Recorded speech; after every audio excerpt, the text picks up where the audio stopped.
I am the Tofu Golem. Please enjoy the video. You start inside WhatsApp. Open Settings, then Account, then Privacy, and tap Block to see the list. Once there, identify the number you want removed and note whether it's a saved contact or an unknown number. Make sure your phone contacts, app, and sync accounts are accessible because WhatsApp reflects your phone book. Now, with the blocked entry visible, prepare to unblock it.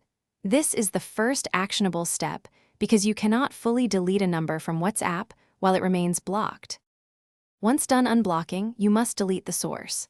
If the number is saved in Contacts, open your phone Contacts app and delete the contact. That prevents WhatsApp from relisting it. If it was never saved, skip to deleting the chat.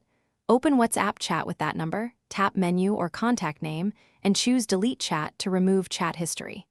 Make sure to then refresh Contacts or restart WhatsApp so the app resyncs and no longer shows the number in its lists. Finish by returning to Privacy, right arrow Blocked, and confirm the number is gone from the blocked list. If it still appears, make sure other accounts are not re-adding it. Check Google, iCloud, or any social sync apps. Once you find the duplicated source, disable Contact Sync or remove the contact there, then restart WhatsApp and recheck.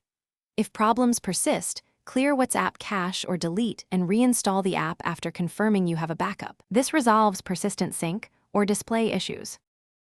Thanks for watching. Consider subscribing if we helped you today.